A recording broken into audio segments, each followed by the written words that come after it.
सभी दर्शकों को नमस्कार और जोहार। दोस्तों, जेबी केसेस यानी झारखंडी भाषा खतियान संघर्ष समिति की ओर से एक बहुत बड़ी खबर सामने निकल कर आ रही है। जेबी केसेस समर्थकों के लिए एक अच्छी खबर भी है और एक तरफ बुरी खबर भी है।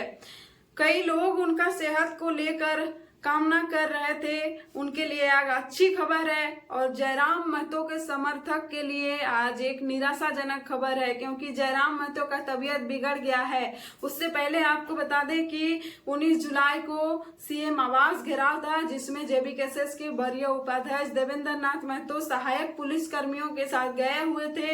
हालांकि 18 जुलाई को ही उन्होंने ऐलान कर दिया था कि 19 जुलाई को किसी भी हाल में सीएम आवास का घेराव करना है, ताकि मुख्यमंत्री को ये पता चले कि झारखंडी एकजुट हो जाएं तो क्या नहीं कर सकते हैं।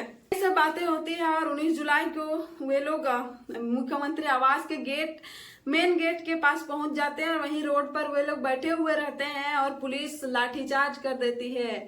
लाठीचार्ज होता है इस तरह से, और वीडियो में देखा गया है कि देवेंद्र नाथ महतो को बहुत ही बर्बरतापूर्ण तरीके से मारा जा रहा था, जिससे वो घायल हो जाते हैं, वहीं पर बेहोश हो जाते हैं। उनके साथी उनको उठा कर लाते हैं और हॉस्पिटलाइज वो हो जाते हैं झारखंड के सबसे बड़े हॉस्पिटल रिम्स पर। में लगभग 5-6 दिनों तक उसका इलाज चलता है, फिर भी उनका तबीयत, उनका सेहत जो है सुधार नहीं हो पाता है, जिस कारण परिजन चिंतित थे, उनके समर्थक चिंतित थे और ये फैसला लिया गया कि उनको दिल्ली ले जाया जाए। डॉक्टर की भी यही सलाह थी, कहा जा रहा था। और 24 जुलाई को बिरसा मुंडा एयरपोर्ट से सीधे वे लोग दिल्ली के लिए रवाना हो गए उनका बेहतर इलाज के लिए।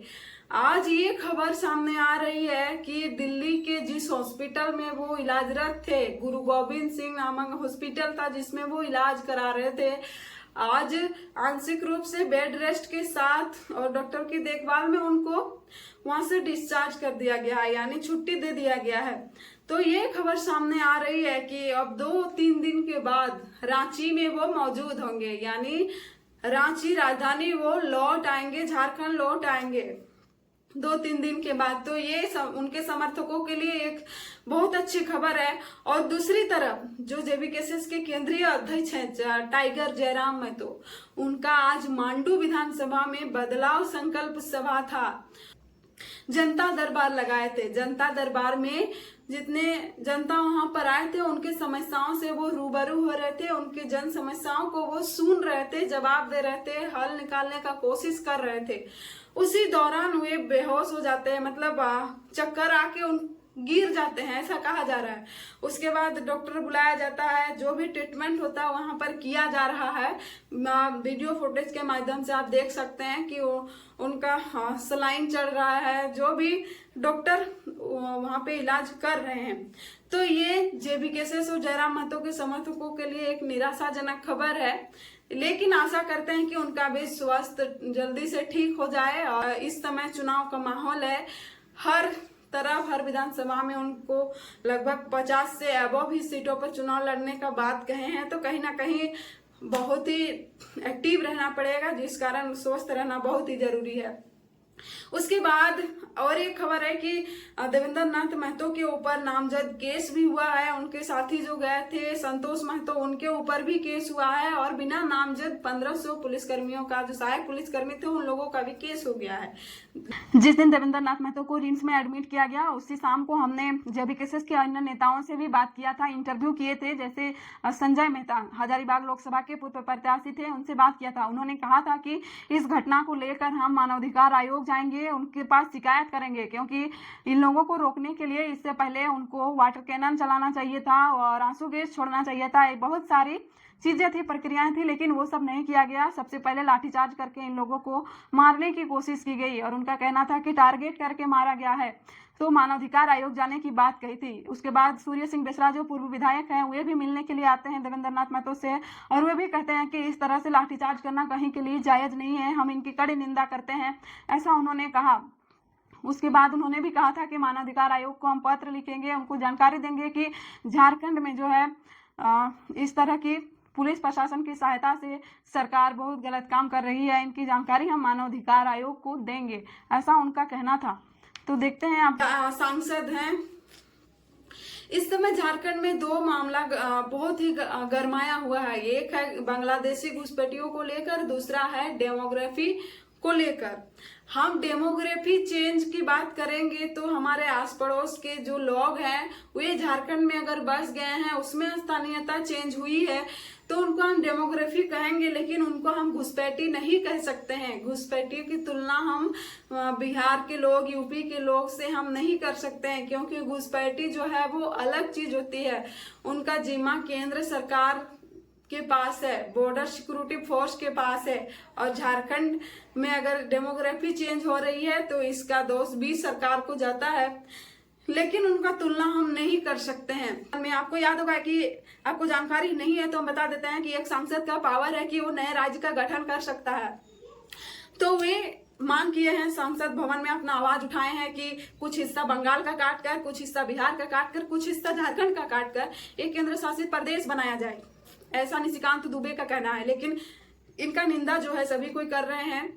लेकिन लोबिन हेम्ब्रम, जिनका विधायिका अभी हाल फिलहाल में खत्म कर दी गई है, उनका कहना है कि अगर झारखंड राज्य आदिवासियों के लिए बना था, अगर आदिवासी हित के लिए काम नहीं हो रहा था तो क्यों नहीं बनना चाहिए, केंद्र शासित प्रदेश जरूर बनना चाहिए। मतलब वो उनका समर्थन करते हुए इंटरव्यू में, प्रेस कॉन्फ्रेंस में नजर आए थे। लेकिन अगर हमको आप पूछिएगा तो हम इनका निंदा करेंगे, क्योंकि झारखंड के निर्माण की अगर आप बात कीजिएगा तो आप हिस्ट्री एक बार जाके पढ़ लीजिए, आपकी आंखों में आंसू आ जाएंगे। क्योंकि हमारे झारखंड राज्य को बनने के लिए बहुत लोगों ने बलिदान दिए हैं। किसको फांसी दिया गया था, किसको धोखे से मारा गया है, किसको गोली से मारा गया है। इस तरह का हिस्ट्री है झारखंड निर्माण की।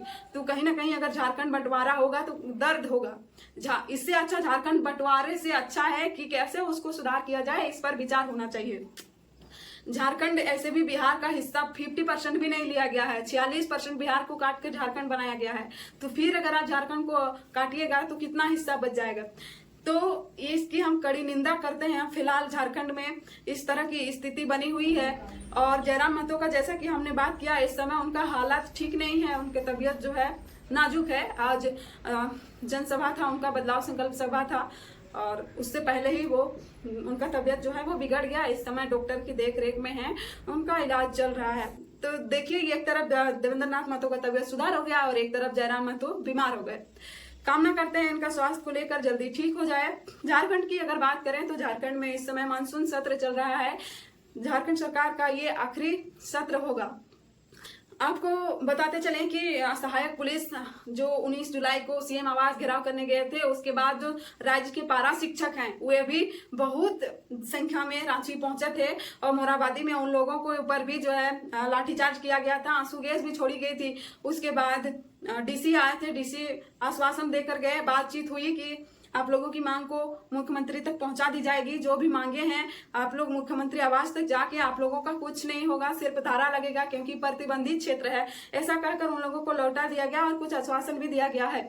उसके बाद सहायक पुलिस की अगर बात करें तो उन लोगों को भी आश्वासन दिया गया है कि 30% जो उनका मानदेय है वो वृद्धि किया जाएगा, यानी लगभग 3000 वृद्धि होगा। और कुछ आरक्षण की बात कर रहे थे, लेकिन उस पे ये लोग मानने वाले नहीं है। फिलहाल रांची के मोराबादी में तंबू बनाकर वे लोग आंदोलनरत है। और 2 दिन पहले हमने बात किया था, उनका कहना है कि अगर सरकार इस सत्र में कैबिनेट में हमारी मांगों को पास नहीं करती है तो इससे भी बड़ा आंदोलन हम लोग करेंगे, ऐसा सहायक पुलिस कर्मियों का कहना है। आपको बताते चले कि अगस्त में उन लोगों का जो कार्य अवधि है वो खत्म हो जाएगा। 1 साल के लिए एक्सटेंशन करने का बात हो रहा था, 1 साल के लिए बढ़ाने की बात हो रही थी, लेकिन इससे वे लोग नाराज हैं, मानने को तैयार नहीं है। फिलहाल मिलते हैं किसी नेक्स्ट टॉपिक के साथ बात करते हुए। इस समय हमको इजाजत दीजिए। जोहार, नमस्कार।